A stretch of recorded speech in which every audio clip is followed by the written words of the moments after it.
ꯑꯩꯈꯣꯏꯒꯤ ꯀꯜꯆꯔꯁꯦ ꯈꯪꯗꯕꯅꯤꯅ ꯑꯩꯈꯣꯏꯁꯦ ꯀꯃꯥꯏꯅ ꯂꯩꯅꯣ ꯀꯔꯤ ꯆꯥꯏꯅꯣ ꯊꯛꯏꯅꯣ ꯍꯥꯏꯕꯁꯦ ꯃꯣꯏꯒꯤ ꯋꯥꯈꯜꯗ ꯑꯗꯨꯝ ꯀꯣꯏꯁꯟ ꯑꯣꯏꯅ ꯍꯪꯉꯒ ꯂꯩꯕ ꯑꯗꯨꯃꯥꯏꯅ ꯇꯧꯔꯦ ꯑꯗꯨ ꯍꯧꯒꯦ ꯍꯥꯏꯅ ꯇꯧꯔꯦꯕꯀꯣ ꯕꯣꯔꯥꯁꯤꯅ ꯖꯦꯔꯪꯒꯤ ꯕꯣꯔꯥ ꯑꯣꯏꯗꯣꯏꯅꯤ ꯁꯤ ꯑꯩꯒꯤ ꯀꯣꯕꯤ ꯁꯣꯏꯕ ꯂꯣꯏꯔꯦ ꯑꯗꯣ ꯑꯩꯒꯤ ꯀꯣꯕꯤꯁꯨ ꯅꯥꯒꯥꯂꯦꯟꯒꯤ ꯃꯤꯁꯨ ꯌꯥꯝꯅ ꯂꯩꯕꯅꯤꯅ ꯃꯣꯏꯁꯦ ꯑꯩꯈꯣꯏꯒꯤ ꯀꯜꯆꯔꯗ ꯑꯗꯨꯗꯩꯗꯤ ꯑꯩꯈꯣꯏꯒꯤ ꯗ꯭ꯔꯦꯁꯇꯁꯨ ꯌꯥꯝꯅ ꯍꯥꯏꯗꯤ ꯀꯩꯅꯣ ꯇꯧꯕ ꯍꯥꯏꯇꯥꯔꯦꯅꯦ ꯚꯤꯗꯤꯑꯣꯁꯦ ꯃꯃꯥꯡꯗ ꯅꯝꯒꯗꯕꯁꯨ ꯀꯦꯃꯦꯔꯥꯃꯦꯟꯁꯨ ꯂꯩꯇꯦ ꯑꯩꯒꯤ ꯏꯁꯇꯦꯟꯁꯤꯁꯨ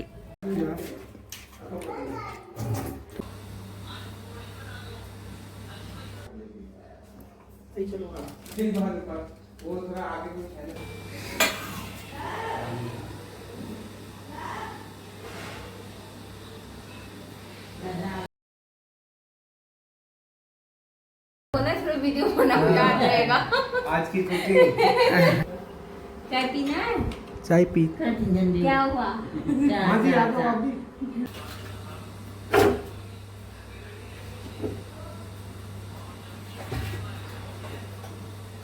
Hello इचनाव ma'am welcome back to my channel इचनाव मैम कमाई कमाई तौनरिगे अदुगा हंजी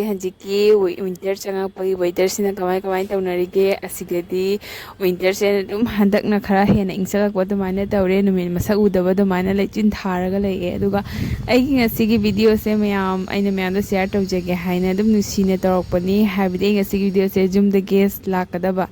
अदो अखोइदी सिगा क्वार्टर दा लेबनिना अदो गेस्ट लासु हाइदी दुम अैना जाम फजन अरेंजमेंट तौबा ngamdebako जुम सिसु अैना जाम फजना कनो तौरा खोलगा हाइदी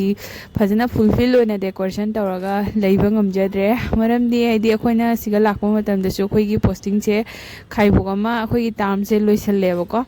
अदो टार्म से लोरा मतुंगदा लाबैना अखोइ मतम से जाम लेत्रे हाइना जुम सिसु जामना हाइदी पुरा पोचै पिकथना फजना डेकोरेशन तौरगा हाइबा क्वार्टर हाइबदुदी ओइहनबा ngamdre अखोइसु चतोरे हाइना तौरगा अदो अैना ngasi mi लाक्तोरिसे अखोइगी मपानी सोंदा मेनलैंड साइड की कांगबुनेबको अखोइ मैतै नते अदुना मैतै नतबसिगा हाइदी असिगैसिगा अखोइगी नॉर्थ ईस्ट की ओइरगसु अदुदी अखोइ मैतैगी कल्चर से मोइना इखंग खंगदेबको इखंग खंगदबैना अदो ngasiदी अैनाने मोइ मी लाकनेना तौबसिगैदी अखोइगी सिंजु ओइना पिजगे हाइना तौरे अतोपा तौबा अतोपसु अमा तौगनी ब्रेड पकोड़ा हौगनेबको चा तौरगा अदुगे अैने सिजे सिनलांग तौइनी अदो अैना मोइदा हाइदी सिंजु सेंता पिजगे अखोइना सिंजुगी मरोय मपांग अखोइना बाजारदा चलुबगी लौरक्तना लैय मुनिका चलुबगी अखोइगी लेखमानगुम्बा तोनिंखोकुम्बा लौरगा खर लैयबको पेरुकुम्बा अदुगदि अैना मता चारे हाइना सिंजु सेना nga हापतबिदे अैना कन्ना सिटलिनेबको सिसे सिटलगा दोइदी अैना खल्लिसे सिनिदा हाइदी मोइनाने अखोइगी कल्चर जे खंगदबनिना अखोइसे कमाइना लैनो करी चाइनो थैनो हाइबसे मोइगी वाखलदा अदुम क्वेश्चन ओइना हंगागा लैबा दुमाइन तौरे अदोइदी मोइगी मियंगदा अखोइसे यामना hanthana yengbagi टाइप दुंगबा अंखक तौरेबको अदुगा अैना हाइदी अदुम अखोइगी लाकदोइबा मीसिबुदि नतबा दु ओइरगसु हाइदी मोइना अखोइदि जेंगपा मियंगदो हाइबने मोइगी केनो कास कांगबुसिंगसेनाने अदुना अैना अखोइगी मैतैगी से अखोइदि अमता पिजरमगे सिनेबको अदोइदि अैना बोरासु हौगे हाइना तौरेबको बोरासिना जेरंगी बोरा ओइदोइनी से अैगी कोबी सोइबा लोरे अदो अैगी कोबी सोइनबा सिंजितसे अैना मेलादगी लौबनेबको एक्सपो मेलादगी लौबने सि ओनली 250 तंग पिरगा लौबने अदो जाम काने याम थिने हेल्पफुल ओइयबको हाइदी अै नोंबो चाकू पारगा सोइबे मिथौ तादे असिना दुम सोइरगा हाइदी जाम जांगने इजीली जाम कुपना सोइयबको अदो मैम खंगदे ngasiगी ब्लॉग से मैमना नुंगाइगदरा नुंगाइरोइद्रा अदो अैना मी लाकनी हाइबनिना कꯩꯅꯣꯁꯨ ꯑꯩꯅ ꯑꯗꯨꯝ ꯃꯩꯇꯩꯒꯤꯅ ꯐꯤ ꯑꯃꯁꯨ ꯏꯟꯁꯜꯂꯦꯕꯀꯣ ꯍꯥꯏꯗꯤ ꯑꯩꯈꯣꯏ ꯁꯤꯒꯩꯁꯤꯒ ꯅꯥꯒꯥꯂꯦꯟꯒꯤ ꯃꯤꯁꯨ ꯌꯥꯝꯅ ꯂꯩꯕꯅꯤꯅ ꯃꯣꯏꯁꯦ ꯑꯩꯈꯣꯏꯒꯤ ꯀꯜꯆꯔꯗ ꯑꯗꯨꯗꯩꯗꯤ ꯑꯩꯈꯣꯏꯒꯤ ꯗ꯭ꯔꯦꯁꯇꯁꯨ ꯌꯥꯝꯅ ꯍꯥꯏꯗꯤ ꯀꯩꯅꯣ ꯇꯧꯕ ꯍꯥꯏꯇꯥꯔꯦꯅꯦ ꯑꯩꯈꯣꯏꯁꯦ ꯑꯗꯨꯏꯗꯨꯗꯤ ꯑꯩꯅ ꯁꯥꯎꯅꯤꯡꯗꯅ ꯃꯣꯏꯒꯤ ꯁꯨꯠꯀ ꯁꯦꯠꯇ꯭ꯔꯦ ꯍꯥꯏꯗꯤ ꯑꯗꯨꯝ ꯑꯩꯅ ꯀꯩꯗꯧꯕꯩ ꯑꯩꯈꯣꯏꯒꯤ ꯁꯨꯛ ꯌꯥꯝ ꯐꯖꯕ ꯑꯩꯈꯣꯏꯒꯤ ꯗ꯭ꯔꯦꯁ ꯂꯩꯔꯤꯁꯦ ꯀꯩꯒꯤ ꯁꯦꯠꯂꯣꯏꯗꯣꯏꯅꯣ ꯍꯥꯏꯅ ꯑꯗꯨꯃꯥꯏꯅ ꯑꯩ ꯋꯥꯈꯜꯁꯤꯒ ꯈꯜꯂꯦꯕꯀꯣ ꯁꯤꯒꯤ ꯃꯤꯁꯤꯡꯁꯤꯒꯤ ꯃꯇꯧꯁꯤ ꯎꯔꯒ ꯑꯗꯨꯏꯗꯨꯅ ꯑꯩ ꯁꯦꯠꯂꯒ ꯑꯩ ꯍꯧꯖꯤꯛ ꯑꯦꯔꯦꯟꯖꯃꯦꯟꯗꯤ ꯇꯧꯔꯤꯅꯤ ꯑꯗꯣ ꯃꯥꯒꯤ ꯀꯂꯤꯛꯅꯦꯕꯀꯣ ꯂꯥꯛꯇꯣꯔꯤꯁꯦ ꯑꯩꯒꯤ ꯍꯁꯕꯦꯟꯒꯤ ꯀꯂꯤꯛꯅꯤ ꯃꯣꯏ ꯊꯕꯛ ꯇꯧꯃꯤꯟꯅꯕ ꯑꯗꯣ ꯑꯗꯨꯝ ꯑꯩꯒꯤ ꯔꯨꯝ ꯃꯆꯥꯁꯤꯒ ꯑꯩꯅ ꯈꯇꯪ ꯑꯩꯅ ꯑꯦꯔꯦꯟꯖꯃꯦꯟ ꯇꯧꯔꯤꯅꯦꯕꯀꯣ ꯑꯗꯣ ꯃꯌꯥꯝ ꯌꯦꯡꯃꯤꯟꯅꯁꯤ ꯃꯈꯥ ꯇꯥꯅꯀꯣ ꯑꯗꯣ ꯃꯌꯥꯝ ꯑꯩꯅ ꯍꯧꯖꯤꯛ ꯇꯧꯔꯤꯁꯤꯅꯅꯦ ꯑꯩꯁꯦ ꯃꯣꯇꯣꯔ ꯉꯧꯒꯦ ꯍꯥꯏꯅ ꯇꯧꯔꯤꯅꯦꯕꯀꯣ ꯈꯥꯡ ꯊꯥꯡꯒꯠꯂꯤꯁꯦ ꯃꯣꯇꯣꯔ ꯉꯧꯗꯣꯏꯅꯤ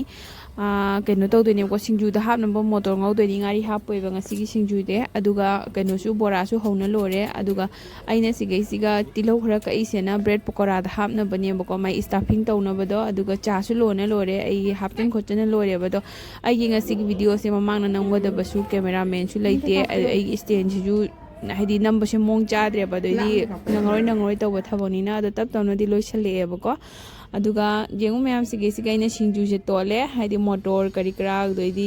ꯁꯤꯡꯁꯨ ꯍꯥꯞꯄꯦ ꯑꯗꯩꯗꯤ ꯕꯦꯁꯣꯟ ꯇꯧꯔꯒ ꯇꯣꯠꯂꯦ ꯃꯌꯥꯝ ꯍꯥꯎꯒꯗ꯭ꯔꯥ ꯌꯦꯡꯉꯨ ꯑꯗꯣ ꯃꯌꯥꯝ ꯈꯪꯗꯦꯀꯣ ꯑꯗꯣ ꯑꯩꯒꯤ ꯋꯥꯈꯜꯗꯗꯤ ꯃꯄꯥꯟꯗ ꯊꯣꯛꯄ ꯇꯥꯔꯗꯤ ꯑꯩꯈꯣꯏꯒꯤ ꯐꯖꯕ ꯑꯩꯈꯣꯏꯒꯤ ꯍꯥꯏꯗꯤ ꯆꯠꯅꯕꯤ ꯐꯖꯕ ꯀꯜꯆꯔꯁꯦ ꯃꯌꯥꯝꯗ ꯎꯠꯄꯗꯨꯅ ꯑꯩꯗꯤ ꯐꯩꯌꯦꯅ ꯈꯜꯂꯤ ꯑꯗꯨꯃꯥꯏꯅ ꯎꯠꯅꯤꯡꯉꯤ ꯃꯌꯥꯝꯁꯨ ꯑꯗꯨꯝ ꯑꯩꯒꯤ ꯋꯥꯈꯜꯅꯤꯀꯣ ꯃꯌꯥꯝ ꯑꯗꯣ ꯌꯦꯡꯃꯤꯟꯅꯁꯤ ꯉꯁꯤꯒꯤꯁꯦ ꯃꯣꯏꯒꯤ ꯐ꯭ꯔꯦꯟꯁꯦ ꯂꯥꯛꯑꯦꯕꯀꯣ बच्चे खाना खा लिए थे ये चीज जामा लगता है तो हम खत्म ना बोलूंगा और आदम खाना जानी जानी भी अब खत्म हो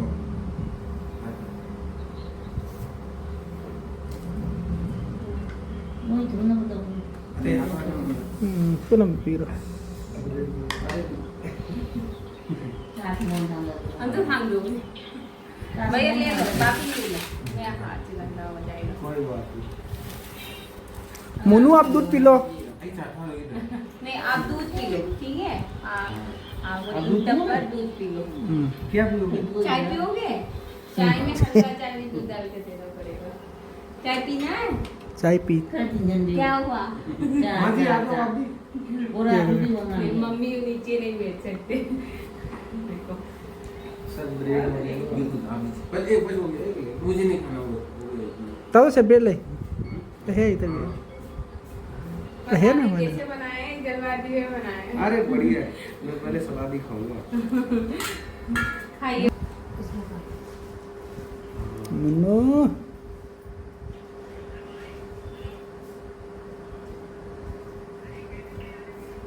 ये देखो इसे बनाया है ओ ये तो ये आपको जो जानता पकौड़ा हूं बनाया है ना ये पत्ता जो हम जी पत्ता भी बोलते हैं तो दूसरा क्या लेते बोलते हैं हैं